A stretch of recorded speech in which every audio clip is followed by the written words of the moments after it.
Baik, Assalamualaikum warahmatullahi wabarakatuh. Pada pertemuan kita kali ini kita akan masuk di bab baru tentang jumlah dan selisih sudut. Ya, jadi eh, materi kita tentang jumlah dan selisih sudut.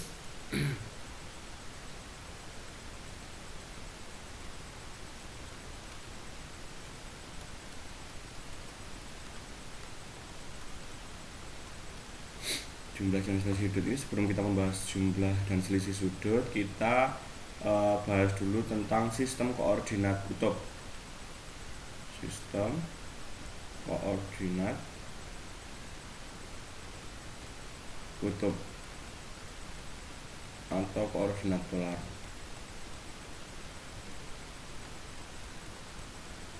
Nah, jadi biasanya kalau kita mengenal di apa namanya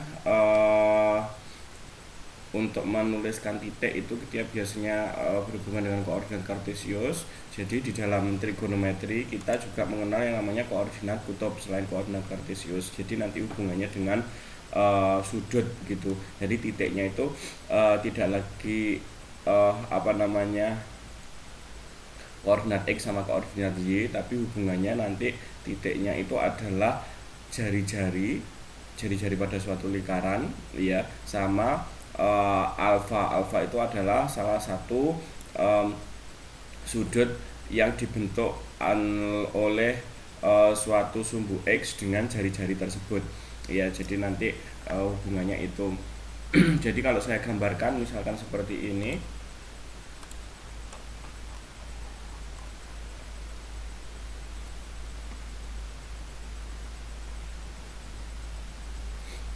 Kemudian ini saya gambarkan juga, misalkan saya punya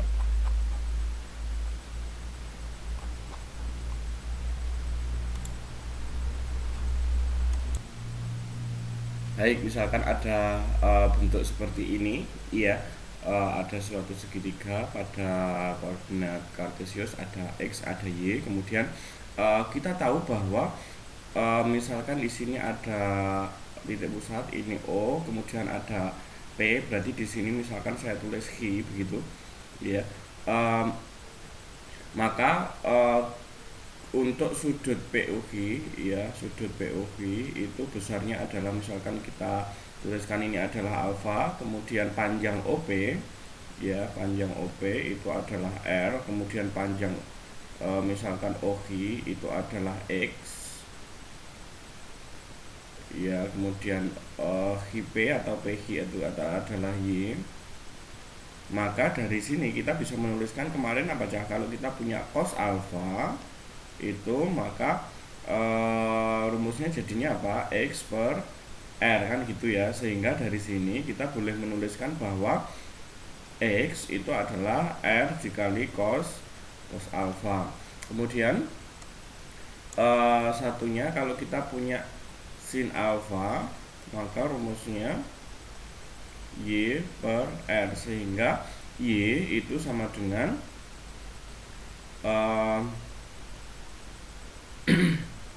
R kali sin alfa. Nah, dari sini sebenarnya kita boleh menuliskan maka hubungan antara P, di mana titik P tadi adalah X, Y, Px, Y itu kalau dituliskan di dalam koordinat polar ya, maka X, Y itu bisa diganti dengan X nya adalah R cos alfa, R sin alfa. Nah, dari sini maka kita boleh menuliskan P itu adalah hubungannya dengan R sama alfa ya. P itu boleh hubungannya R ya dengan alfa. Jadi yang tadinya ini adalah koordinat kutub koordinat kartesius itu seperti ini, maka nanti menuliskan dalam koordinat polar itu adalah yang seperti ini ya.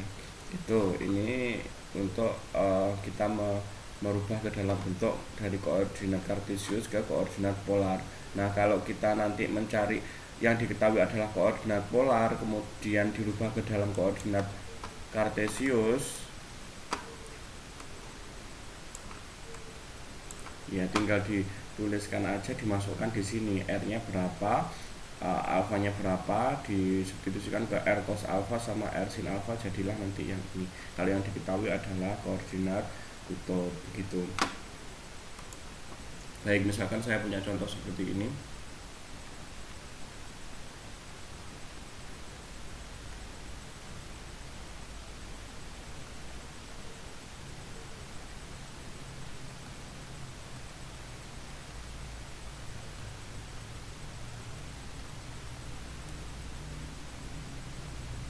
Menjadi koordinat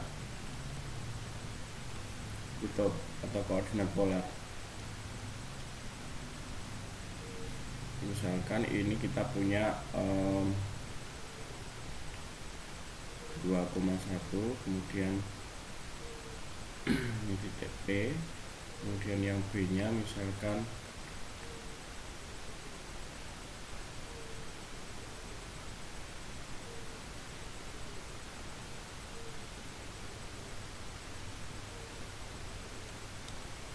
ya, misalkan ubahlah koordinat titik-titik di bawah ini menjadi koordinat kutub. Baik, kita lihat untuk yang A dulu, kita gambar barangkali biar lebih mudah seperti itu ya. Yang A kita punya bentuk seperti ini.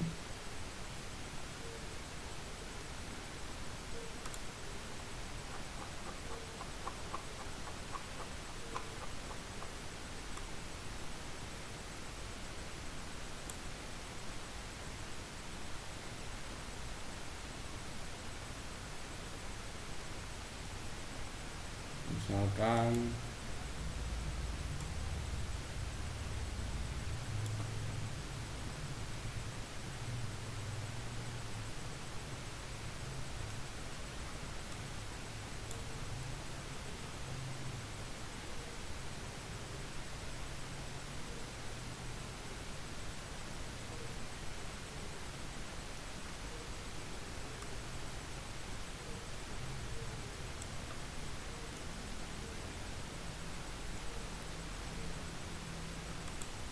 baik, misalkan titik P itu berada di sini ya. Jadi P itu adalah 2,1 tadi.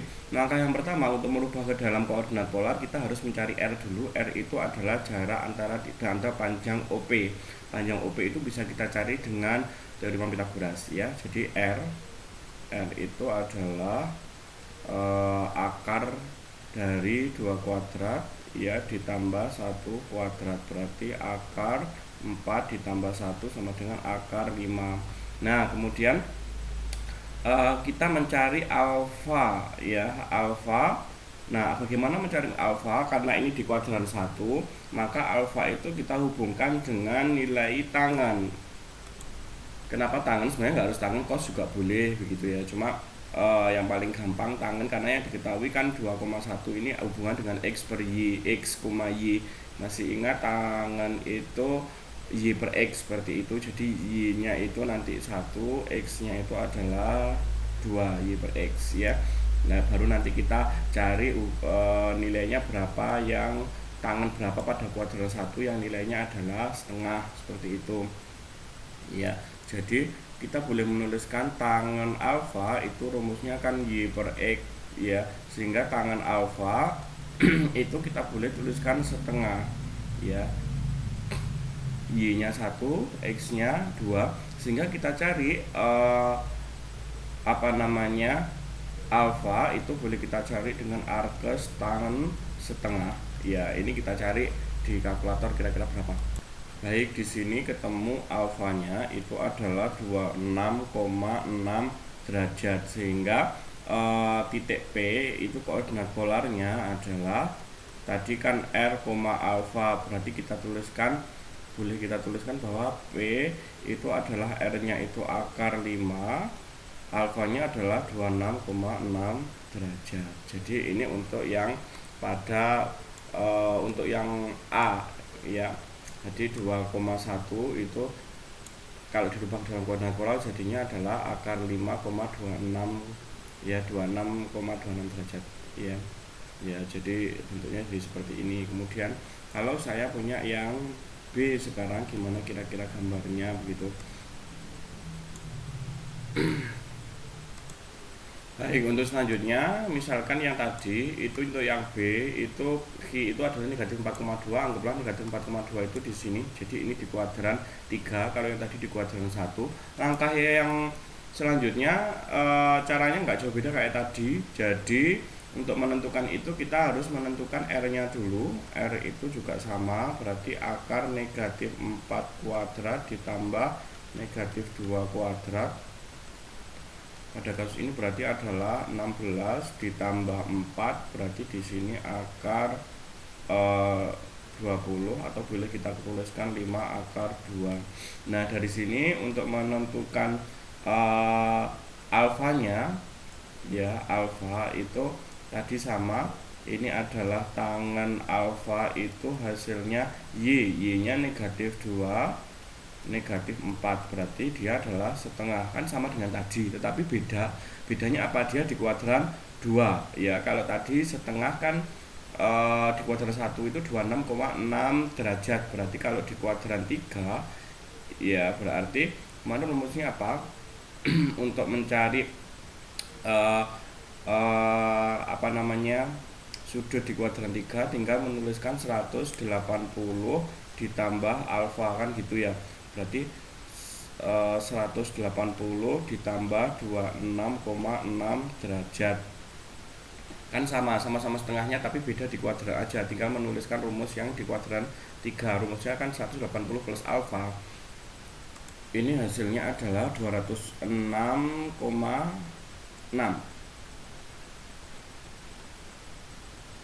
derajat, sehingga titik G itu kalau saya rubah ke dalam bentuk koordinat polar itu nilainya adalah 5 akar 2,206,6 derajat ya. Ini untuk merubah ke dalam koordinat polar. Nah, sekarang kalau saya rubah, yang diketahui adalah koordinat polarnya dirubah ke dalam bentuk koordinat kartesius seperti apa ya. Misalkan contoh lagi, yang diketahui adalah koordinat polarnya ya, bahwa titik-titik di bawah ini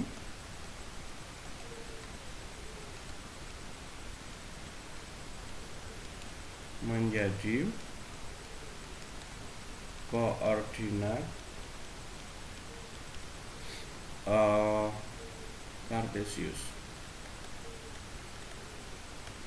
Misalkan yang A kita punya